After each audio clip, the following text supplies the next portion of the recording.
आप सभी का हार्दिक अभिनंदन एवं स्वागत करता हूँ। इस संस्था के द्वारा एवं प्राथमिक पहली बार ललित नारायण मिश्र स्मारक मिथिला नवनिर्माण व्याख्यानमाला का प्रथम व्याख्यान का आयोजन किया गया है, जिसका विषय है उत्तरी बिहार में विकास परिदृश्य।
परमादरणीय डॉक्टर सतीश चंद्र झा जी, आदरणीय डॉक्टर जगन्नाथ मिश्र जी, माननीय दिग्विजय सिंह जी, माननीय महावर जी, आप सभी मेरे प्रणम्य हैं। आप सबको मैं सादर चरण स्पर्श करता हूँ और इस सभागार में उपस्थित जितने भी हमारे मिथिला और बिहार और अन्य क्षेत्र से आए हुए जितने भी हमारे प्रणम्य हैं, सबको प्रणाम करता हूँ और हमारे जितने भी मित्र और सखा हैं उन सबका हार्दिक अभिनंदन करता हूँ। और मुझे पता है कि इस कार्यक्रम के लिए आप लोगों में से काफी दूर दूर से लोग आए हुए हैं, उन सब का मैं हार्दिक आभार प्रकट करता हूँ कि अपने व्यस्त कार्यक्रम से समय निकालकर आप इस कार्यक्रम में शरीक हुए और जिस व्यक्ति के श्रद्धा सुमन अर्पित करने के लिए, जिस व्यक्ति को अपनी हार्दिक उनका आभार प्रकट करने के लिए और मिथिला क्षेत्र के लिए उन्होंने जो किया उसको फिर से स्मरण करने के लिए हम सब जिनके लिए एकत्रित हुए हैं, उस महानुभाव अपने परम श्रद्धेय स्वर्गीय ललित नारायण मिश्र जी को मैं अपना श्रद्धा सुमन अर्पित करता हूं और उम्मीद करता हूं कि जो प्रेरणा उनको मिलती रही, जिस प्रकार की प्रेरणा के द्वारा उन्होंने अकेले ही उस मिथिला क्षेत्र का पूर्ण उद्धार करने का प्रयास किया, उसका अंश मात्र भी हम सब में एक प्रेरणा के रूप में आए, ताकि हम सब लोग उस क्षेत्र विकास के लिए अपनी कुछ न कुछ आहुति प्रदान कर सकें। मित्रों, दिव्यानंद जी चूंकि लंबा समय ले चुके हैं, इसलिए इस पर मुझे लबाज बन सकते हैं, हमारी मांग को उठा सकते हैं और मिथिला का जो फिर से एक बार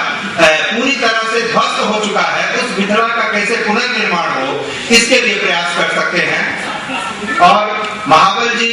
स्वयं अभी लोकसभा में हैं, मिथिला के पुत्र हैं और उनका भी अब ये दायित्व बनता है कि जो मिथिला पूरी तरह से कोसी की बाढ़ से ध्वस्त हो चुका है उसका कैसे पुनर्निर्माण हो, उसके लिए प्रयास करें। और डॉक्टर जगन्नाथ मिश्र जी पर भी यह महती दायित्व है कि अब ललित बाबू नहीं रहे, लेकिन ललित बाबू का सपना जरूर है, और वह सपना है बिहार का सर्वांगीण विकास, मिथिलांचल का सर्वांगीण विकास। वह कैसे पूरा हो इसके लिए वह प्रयास करें, और उस प्रयास में हम सब उनके साथ रहें। तो इसी आह्वान के साथ मैं एक बार सबका हार्दिक अभिनंदन करता हूं।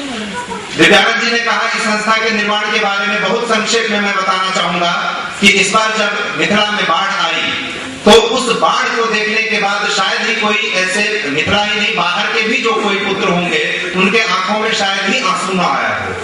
और वही आंसू इस संस्था के निर्माण का कारण है। हमारे कई मित्र यहाँ मौजूद हैं जो यहाँ से हम लोग उस बाढ़ की स्थिति में यहाँ से पहुंचे और बिल्कुल पानी में खड़ा होकर एक बार प्रयास किया कि उस दुख की घड़ी में उनके साथ खड़ा रहे। हमारा बिल्कुल इसीलिए अपने कार्यक्रम में फोकस ये प्रयास रहता है कि उस क्षेत्र का समग्र आर्थिक विकास कैसे हो, हम लोग उसके लिए कार्यक्रम करेंगे, उसके लिए काम करेंगे। और जो मिथिला के और बिहार के पुत्र पुत्रियां हैं उनको हर बार यह याद दिलाएंगे कि उस क्षेत्र के लिए आपका भी कोई उत्तरदायित्व है, आप पर भी उस मिट्टी का कुछ कर्ज है जिसे आपको अदा करना है। तो इस हिसाब से यह कार्यक्रम हम लोग करते हैं। निश्चित रूप से संस्था नई है, संस्था के पास संसाधन कम है, और अभी तक जो भी कार्यक्रम हम लोग करते हैं अपने मित्रों के सहयोग से करते हैं, आपस में कंट्रीब्यूट करके करते हैं। तो इसका मतलब कई प्रकार की असुविधा आपको भी होती है और यहाँ हमारे मुख्य अतिथियों को भी हुई होगी। उन सब के लिए मैं क्षमा याचना करूंगा कि किसी प्रकार की असुविधा हुई हो तो उसके लिए क्षमा करेंगे। हम लोग अभी बिल्कुल इस काम को सीख रहे हैं और धीरे धीरे प्रयास करेंगे कि अच्छा कार्यक्रम और हो। ललित बाबू के बारे में यद्यपि मेरे पास काफी, जब मैंने उन पर संकलन प्रारंभ किया तो मैं आपको बताऊं कि मुझे लगा कि ये 2 मिनट की कोई बात मैं नहीं कर पाऊंगा उनके लिए मुझे एक पुस्तक पे काम करना चाहिए कि एक व्यक्ति ने किसी पूरे क्षेत्र की तकदीर कैसे बदल दी। और मुझे लगता है कि उनके लिए इसीलिए अलग से कुछ नहीं कहना है। ललित बाबू के नाम से बिहार का बच्चा पूरी तरह से वाकिफ है, और जिन पदों पर वह रहे, पद पर नहीं भी रहे तब भी, पद पर रहे तब भी, अगर आज कोसी क्षेत्र एक विकास का दर्शन कर सका, अगर पूरा मिथिला क्षेत्र एक विकास का दर्शन कर चुका, तो मुझे लगता है कि इसमें ललित बाबू की ही महत्वपूर्ण भूमिका रही, जिसके कारण उस क्षेत्र में भी जो सदैव से पिछड़ा हुआ क्षेत्र रहा